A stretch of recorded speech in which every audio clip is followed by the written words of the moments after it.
الصلاة والسلام على سید الانبیاء والمرسلین اما بعد فاعوذ باللہ من الشیطان الرجیم بسم اللہ الرحمن الرحیم۔ الحمدللہ الہادی پروگرام میں جہنم کا تذکرہ چل رہا ہے، اور جیسے کہ ہمارے ریگولر دیکھنے والے بہت اچھی طرح جانتے ہیں کہ ہم کسی ایک قرآنی موضوع کا انتخاب کر کے اس سے متعلقہ آیات مختصر ترجمہ اور تفسیر کے ساتھ آپ کی خدمت میں ذکر کرتے ہیں، اور کوشش حتی الامکان یہ ہوتی ہے کہ خود بھی نصیحت حاصل کریں اور ایک ناصحانہ کلام اس پر ہو تاکہ ہم قرآن پاک کی برکات سے مکمل طور پہ فیضیاب ہو سکیں۔ ہم لوگ بعض اوقات صرف قرآن پڑھ رہے ہوتے ہیں، یعنی عربک، اور کچھ سمجھ میں نہیں آ رہا ہوتا کہ ہم کیا پڑھ رہے ہیں کیونکہ ہمیں ترجمہ نہیں آتا۔ اچھا، کبھی ترجمے کے ساتھ سن رہے ہوتے ہیں، جیسے صبح صبح تلاوت لگا دیتے ہیں، قرات ہو رہی ہے اور پھر ترجمہ کوئی صاحب پڑھ رہے ہیں، اور اس سے ہم قرآن کو سیکھنے اور سمجھنے کی کوشش کرتے ہیں، حالانکہ صرف ترجمے سے کبھی قرآن سمجھ میں نہیں آتا، کیونکہ ترجمہ صرف ظاہر کو بیان کرتا ہے، اور مقصود الہی اکثر صرف ظاہر نہیں ہوتا بلکہ کچھ پوشیدہ بھی ہوتا ہے، جیسے ہم تفصیل ذکر کرتے ہیں۔ تیسرے وہ لوگ ہوتے ہیں جو تفسیر کے ساتھ قرآن پاک کو پڑھتے ہیں۔ یہ بہت اچھی چیز ہے کہ باقاعدہ تفسیر کے ساتھ پڑھنا چاہیے، لیکن ان میں بھی میں نے ایسا دیکھا ہے کہ دو صفحے تین صفحے ایک ساتھ پڑھیں گے، پھر اس کی تفسیر پڑھیں گے تو ذہن میں کچھ رہتا نہیں ہے۔ اچھا طریقہ کار یہ ہے کہ روزانہ چند آیات، چاہے وہ 2 ہی کیوں نہ ہو، ترجمہ اور تفسیر کے ساتھ پڑھیں، اور ہر آیت کے پڑھنے کے بعد اپنا احتساب کریں کہ میں اس سے کچھ سیکھ پایا ہوں کہ نہیں۔ تو یہی ہم نے روش یہاں اختیار کی ہے کہ تھوڑا سا ہم قرآن بیان کرتے ہیں، ترجمہ ہوا، تفسیر بیان کر دی، اس کے بعد احتساب کہ میں اس کے تقاضے کے مطابق عمل کر رہا ہوں کہ نہیں کر رہا ہوں۔ یہ ہی چیز ہمارے اندر انقلاب پیدا کرے گی، سوچ و فکر کو مثبت بنا دے گی، اور ہم قرآن پاک کی اچھی اور صحیح برکات حاصل کرنے میں کامیاب ہو جائیں گے۔ اب اللہ تبارک و تعالی سورہ سجدہ ہے، اس میں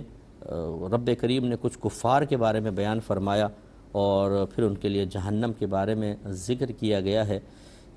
آیت نمبر 11 ہے، اللہ تعالیٰ ارشاد فرماتا ہے، قل، اے حبیب کریم صلی اللہ علیہ وسلم آپ ارشاد فرمائیے، یتوفاکم ملک الموت الذی وکل بکم ثم الی ربکم ترجعون۔ اے حبیب آپ انہیں فرمائیے کہ وفات دیتا ہے تمہیں موت کا فرشتہ، وہ جو تم پر مقرر کیا گیا ہے، پھر تم اپنے رب کی طرف ہی لوٹائے جاؤ گے۔ اب یہاں 2 چیزیں ہیں، ایک تو کفار کو احساس دلایا جا رہا ہے کہ تم اپنے اطراف میں دیکھو، کوئی تم میں سے بڑا اب زندہ ہے؟ جب وہ دیکھتے ہیں کہ نہیں ہے تو کہاں چلا گیا، اس پر غور کیوں نہیں کرتے ہو؟ انہیں ایک فرشتہ موت دیتا ہے اللہ کے حکم سے، اور پھر وہ اپنے رب کی طرف لوٹ کر جائیں گے، قبر میں رہیں گے، پھر اس کے بعد لوٹیں گے۔ ایک چیز تو یہ کفار کو عقیدہ بیان کیا گیا کہ تمہیں موت آتی ہے تو یہ حقیقتاً کوئی زندگی کا خاتمہ نہیں ہے، یہ تو عارضی زندگی کا خاتمہ ہے، اس کے بعد تو ایک دائمی زندگی ہے۔ وہ یہ کہ تم اپنے رب کے پاس لوٹو گے، اس کے بعد اگر اللہ تم سے ناراض ہوا کہ اگر تم مثلاً کفر پہ مر گئے تو پھر تو ناراضگی ہے، اور اگر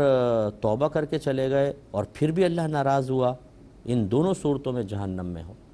فرق یہ ہوگا کہ کافر ہو کے جہنم میں گئے تو ہمیشہ کے لیے، اور توبہ کر کے گئے، مسلمان ہو گئے تو اور اللہ ناراض ہوا تو عارضی طور پہ جاؤ گے، باقی نہیں۔ تو چنانچہ لیکن جہنم کی وعید، اور اگر کوئی توبہ کر لیتا ہے تو بہت اچھی بات ہے۔ تو یہ اشارہ ایک تو یہ ہو گیا۔ دوسرا، اللہ تعالیٰ فرماتا ہے کہ تمہیں ملک الموت، یعنی موت کا فرشتہ وفات دیتا ہے، تو وفات تو اللہ دیتا ہے، موت کا فرشتہ تو نہیں دیتا۔ تو وفات دینے والے فعل کی نسبت فرشتے کی طرف کیوں کی گئی؟ وجہ اس کی یہ ہے کہ وہ فرشتہ وسیلہ بنتا ہے، موت دینے والی ذات اللہ کی ہے، وسیلہ یہ بنتا ہے۔ تو ہمیں قرآن یہ سکھا رہا ہے کہ ہم چاہیں تو فعل کی نسبت فاعل حقیقی کی طرف کر دیں، اور چاہیں تو ذریعہ اور وسیلہ بننے والے کی طرف کر دیں۔ مثلا یہ کہنا بھی صحیح ہے، کوئی شخص فوت ہو گیا، بھئی اس کو اللہ نے وفات دی ہے، بالکل ٹھیک ہے، اللہ ہی فاعل حقیقی ہے۔ اور فرض کر لیں ہم یہ بھی کہہ سکتے ہیں جی اس کو فرشتے نے وفات دے دی ہے، یہ بھی درست ہے کیونکہ وہ وسیلہ ذریعہ بنا۔ اس لیے اچھی طرح یاد رکھیں، نسبت 2 طرح کی ہوتی ہے، ایک نسبت حقیقی کہلاتی ہے، ایک نسبت مجازی کہلاتی ہے۔ جو حقیقتاً فعل کو جس کی طرف منسوب کرنا چاہیے، جو حقیقتاً فاعل ہے، اسی کی طرف کریں گے تو اس کو نسبت حقیقیہ کہتے ہیں، اور جو وسیلہ ذریعہ بن رہا ہے اس کی طرف فعل کی نسبت کر دیں یا کام کی نسبت، تو اس کو کہتے ہیں نسبت مجازیہ۔ ٹرک ڈرائیور نے ایک شخص کو ٹرک سے کچلا، ہم یہ کہہ سکتے ہیں اس شخص نے کچلا ہے، اور یہ بھی کہہ سکتے ہیں یہ ٹرک تھا جس نے اس شخص کو کچل دیا۔ اب دیکھیں اصل تو ڈرائیور کے ہاتھ میں کنٹرول ہوتا ہے نا، بیچارہ ٹرک تو جا کے نہیں ٹکرایا تھا، اصل تو ڈرائیور نے چڑھایا تھا، فائل تو یہ ہے، لیکن ہم اس کو چھوڑ کر جو ٹرک جو وسیلہ ذریعہ بنا اس کی طرف بھی کر دیتے ہیں، اور یہاں تو اللہ کی طرف بھی صحیح، اللہ تعالیٰ نے اس کو وفات دی، لیکن چونکہ جرم اس کی طرف سے ہوتا ہے ہم ادھر منسوب کر دیتے ہیں۔ تو اس چیز پہ بھی تھوڑا ضمناً توجہ رکھیے گا کہ قرآن پاک نے جا بجا نسبت مجازیہ کے استعمال کر کے یہ ہمیں سمجھا دیا ہے کہ اگر ہم ذہن میں صحیح عقیدہ رکھتے ہیں اور ظاہری طور پہ کسی کام کی نسبت مخلوق کی طرف کر رہے ہوں تو اس سے بالکل کوئی شرک وغیرہ لازم نہیں آئے گا۔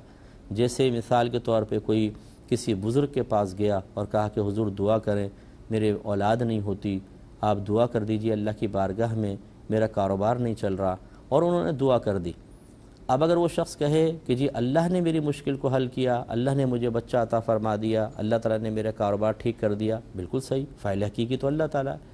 اور اگر وہ یہ سمجھتا ہے کہ ان بزرگ کی دعا کی برکت سے حاصل ہوا، اور یوں کہہ دے کہ یہ تو ان بزرگ نے مجھے بچہ عطا کر دیا، اور نیت یہی ہے، قصد و ارادہ یہی ہے کہ اللہ تعالیٰ نے دیا ہے، یہ وسیلہ بن گئے، بالکل ٹھیک ہے، اس میں کوئی گناہ نہیں ہے، یہ نسبت مجازیہ ہوتی ہے۔ اس کے بعد اللہ تعالیٰ فرماتا ہے کہ وَلَوْ تَرَىٰ إِذِ الْمُجْرِمُونَ نَاكِسُو رُؤُوسِهِمْ عِنْدَ رَبِّهِمْ رَبَّنَا أَبْصَرْنَا وَسَمِعْنَا فَارْجِعْنَا نَعْمَلْ صَالِحًا إِنَّا مُوقِنُونَ۔ اللہ تعالیٰ فرماتا ہے کہ اے حبیب آپ دیکھیں، کہ کہیں آپ دیکھیں، یعنی لفظی ترجمہ تو اگر میں کروں تو یوں کاش آپ دیکھیں کہ یہ مجرم کیسے کھڑے ہوں گے، لیکن اللہ کے لیے کاش کا لفظ استعمال کرنا صحیح نہیں، تو یوں ترجمہ اعلیٰ حضرت نے اس سے کیا ہے، اور کہیں آپ دیکھیں کہ جب یہ مجرمین اپنے اللہ تعالیٰ اپنے رب کی بارگاہ میں اپنے سر جھکا کر کھڑے ہوں گے اور یوں کہہ رہے ہوں گے کہ اے ہمارے رب، ہم نے دیکھا اور ہم نے سنا، یعنی تیرے نبیوں نے جو آخرت کے بارے میں بتایا تھا واقعی آج تو ہم نے اپنی آنکھوں سے دیکھ لیا، اور جو انہوں نے ہمیں سنایا تھا کہ ایسا ایسا ہوگا ہم سنتے تھے، واقعی آج ہم نے وہ اپنی کانوں سے ان چیزوں کو، ان آنکھوں سے دیکھ کر کانوں سے ان چیزوں کو سنا بھی ہے، بات سنی ہے، آواز سنی ہے، سب کچھ ہے۔ فرجعنا، تو ہمیں لوٹا دے، دنیا میں بھیج دے، کیوں؟ نعمل صالحا، تاکہ ہم نیک عمل کریں، انا موقنون، بے شک ہم یقین کرنے والے ہو گئے ہیں، ہمیں یقین آ گیا ہے، اب عین الیقین حاصل ہوا ہے۔ غور کیجئے ذرا اس پہ، کتنی ضروری یہ بات ہے کہ اللہ تعالیٰ نے اس کو، یعنی قیامت کا ایک منظر ہمارے سامنے بیان فرمایا ہے۔ آج ہمارا مسلمان بھی جب اس کو نصیحت کی جاتی ہے تو مذاق اڑاتا ہے،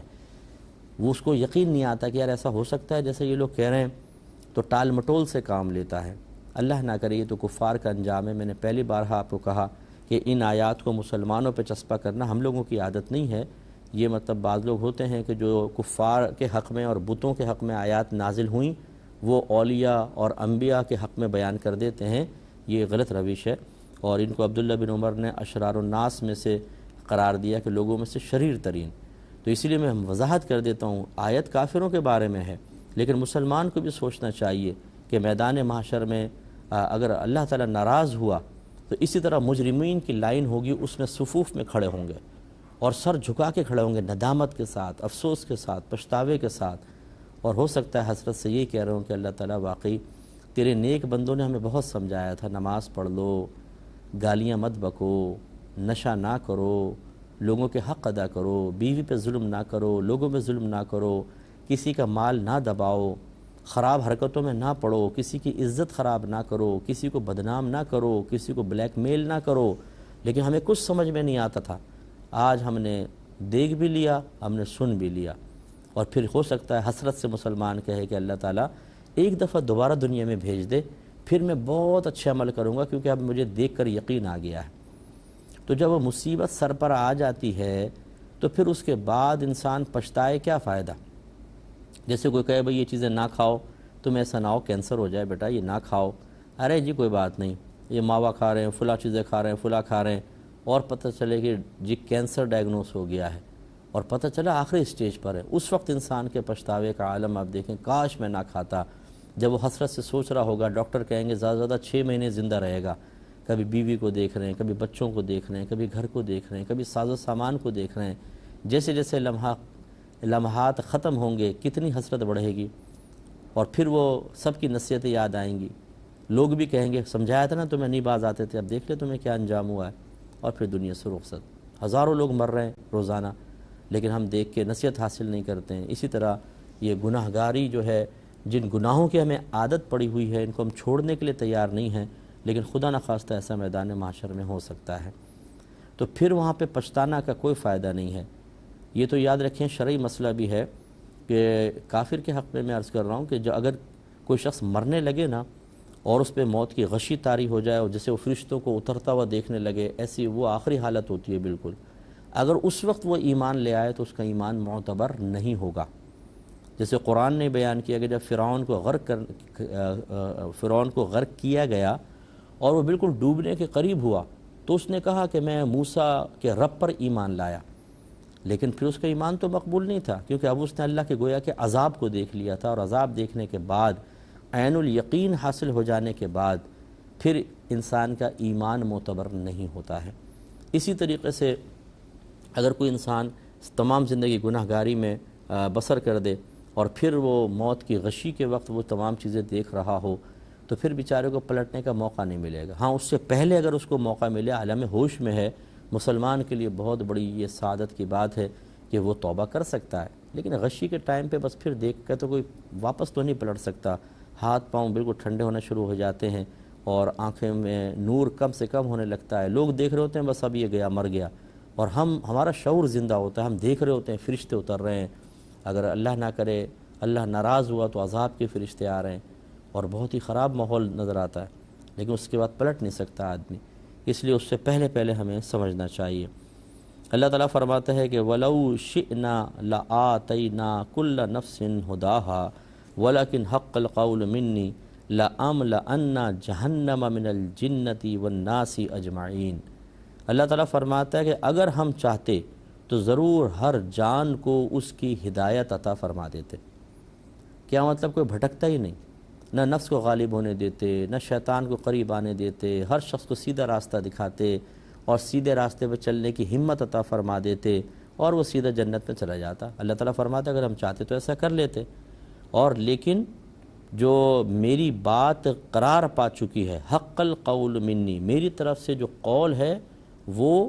ثابت ہو چکا۔ وہ کیا اللہ نے قول ثابت فرمایا؟ لَأَمْلَأَنَّ جَهَنَّمَ مِنَ الْجِنَّةِ وَالنَّاسِ أَجْمَعِينَ، کہ ضرور میں جہنم کو بھر دوں گا انسانوں سے اور جنات سے، تمام انسانوں اور جنات سے جہنم کو بھروں گا۔ مطلب کہنے کا یہ ہے کہ اللہ تعالیٰ فرما رہا ہے اگر ہم چاہتے تو سب کے لیے ہدایت کو آسان کر دیتے، نفس و شیطان کو قریب نہ آنے دیتے، ہر ایک جنت میں چلا جاتا، لیکن مشیت الہی یہ نہیں ہے، بلکہ اللہ تبارک و تعالیٰ تائید ضرور کرتا ہے، اس کی رحمت شامل حال ضرور ہوتی ہے، لیکن اللہ نے ایک امتحان رکھا ہے۔ ہدایت اور گمراہی دونوں چیزیں ہمارے سامنے رکھ دی ہیں، اور ہدایت کے اسباب بھی آسان کر دیے اور گمراہی کے اسباب بھی آسان کر دیے۔ چاہو تو ان اسباب اور ذریعے کو اختیار کر کے گمراہ ہو جاؤ، اور چاہے تو ان اسباب اور ذرائع کو اختیار کر کے تھوڑی سی مشقت ضرور ہوگی لیکن ہدایت پا جاؤ۔ اب اس میں ہوتا یہ ہے کہ چونکہ ہدایت کے حصول میں انسان کو نفس سے لڑنا پڑتا ہے، شیطان سے مقابلہ کرنا ہوتا ہے، دنیا سے، مخلوق سے کنارہ کشی وقتی طور پہ اختیار کرنی ہوتی ہے، اور یہ چیزیں بڑی مشکل ہیں، جبکہ گمراہی کا راستہ اختیار کرنے میں مزے ہیں۔ آنکھوں سے گناہ کرو، جو مرضی چاہے دیکھو، جو مرضی چاہے سوچو، جو چاہے سنو، جو چاہے بولو، جس چیز کو چاہے چھوؤ، جو مرضی کھاؤ پیو، جس مرضی کی صحبت میں رہو، اس میں بڑا مزہ ہے، ٹائم بھی اچھا پاس ہو جاتا ہے، بہت لطف آتا ہے، آزمائش اس میں زیادہ ہے۔ تو پھر اللہ تعالیٰ نے فرمایا کہ اگر میری بات پہلے سے ثابت شدہ نہ ہوتی، یہ کہ بہت سے لوگوں کو جہنم میں ڈالوں گا اور بہت سے جنت میں جائیں گے، اگر میری یہ بات پہلے نہ ہوتی تو سب کے لیے ہدایت کو آسان کر دیتا، لیکن ارادہ ازلی اللہ تعالیٰ کا یہی ہے کہ ایسا نہیں ہوگا کہ ہر ایک کے لیے ہدایت کو بہت ہی آسان کر دیا جائے، ہدایت بھی آسان ہوگی لیکن گمراہی بھی آسان ہوگی، اور پھر اکثر ایسی ہوگا کہ لوگ گمراہی کو اختیار کریں گے۔ تو اب یہ دیکھیے کفار، ہم جب ایک چیز کو اپنی آنکھوں سے دیکھتے ہیں اور اپنی عقل کے ترازو میں ان کے اعمال افعال، ان کے عقائد کو پرکھتے ہیں تو بعض اوقات ہنسی سی آتی ہے کہ بھئی ایک چیز ہے جو ہل نہیں سکتی، آپ نے خود اس کو بنایا ہے، وہ مطلب اس پہ مکھی بیٹھ جائے تو اس کو اڑا نہیں سکتی، اگر خدا نخواستہ اس پہ کوئی گندگی گر جائے تو وہ اپنی صفائی نہیں کر سکتا، تو یہ آپ کو کیا دے گا جو اپنے نفع و ضرر کا مالک نہیں ہے۔ لیکن آپ یہ دیکھیے کہ جب کسی شخص کو کے لیے اسباب گمراہی آسان ہو جائیں تو وہ آپ کی کوئی بات سننے کے لیے تیار نہیں ہوتا، اس کی عقل کام نہیں کرتی، وہ کہتا ہے کہ بس یہی میرا مشکل کشا ہے اور یہی سب کچھ کرے گا۔ تو یہ آج دیکھیں کہ بے شمار لوگ ہیں جو اسی طرح خود اپنے ہاتھوں سے بنائی ہوئی چیزوں کی عبادت کر رہے ہیں۔ تو یہ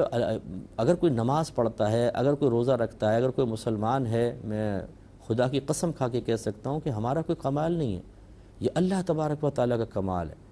بظاہر ہماری عقل جو صحیح کام کرتی ہے، اگر اللہ تعالیٰ چاہے تو صحیح کام کرے گی، نہ چاہے تو دیکھ لیں پھر کیا ہو رہا ہے، کس طرح عقل ہی کام نہیں کر رہی ہے، چیزوں کا انکار۔ تو اس لیے بہت اچھی طرح ہمیں سمجھنا چاہیے کہ اگر اللہ چاہتا تو ہم سب کے لیے ہدایت کو بہت ہی آسان کر دیتا، گویا کہ مجبور کر دیتا، ہدایت ہی قبول کرو، سب جنت میں چلے جاتے، لیکن اس کا ازلی ارادہ ہے کہ ایسا نہیں ہوگا، کچھ جنت میں کچھ جہنم میں جائیں گے، اور اس کے لیے اللہ نے آزمائش رکھی ہے۔ جب یہ قرآن پاک واضح طور پہ کہہ رہا ہے تو پھر ہر مسلمان کو اس پہ توجہ کرنی چاہیے۔ ہر مسلمان کے لیے ہر دن میں یہ آزمائشیں ضرور آتی ہیں۔ جب وہ کچھ سوچنے لگتا ہے تو یہ دونوں چیزیں سامنے آتی ہیں، اچھا سوچو گے ہدایت کی طرف آؤ گے، نیکی کی طرف آؤ گے ثواب ملے گا، برائی کی طرف آؤ گے تو تمہیں گناہ ملے گا۔ ایسے سننے کے بارے میں، دیکھنے کے بارے میں، چکھنے کے بارے میں، کھانے پینے کے بارے میں، مال کے حاصل کرنے خرچ کرنے کے بارے میں دونوں آزمائشیں کھڑی ہوئی ہیں۔ اب اس میں ہوتا یہ ہے کہ چونکہ ہم لوگ علم نہیں سیکھتے، صحبت اچھی نہیں ہے، گناہ کر کر کے اتنے پاپی اور عادی ہو چکے ہوتے ہیں کہ یہ ہماری عادت میں رچ بس گئے ہوتے ہیں، تو اکثر ایسی ہوتا ہے کہ ہم ان خراب کاموں کے اندر لگے ہوتے ہیں اور ہدایت کے اسباب اور خود ہدایت کو قبول نہیں کرتے ہیں۔ یہ بھی غلطی ہے۔ اللہ تعالیٰ یہ سمجھا رہا ہے آج کے اس درس کی برکت سے، کاش ہم سب اپنے طرز عمل پر غور کریں کہ ہمارا طریقہ کفار والا ہے یا انبیاء علیہ السلام، صحابہ کرام، اولیاء عظام والا ہے۔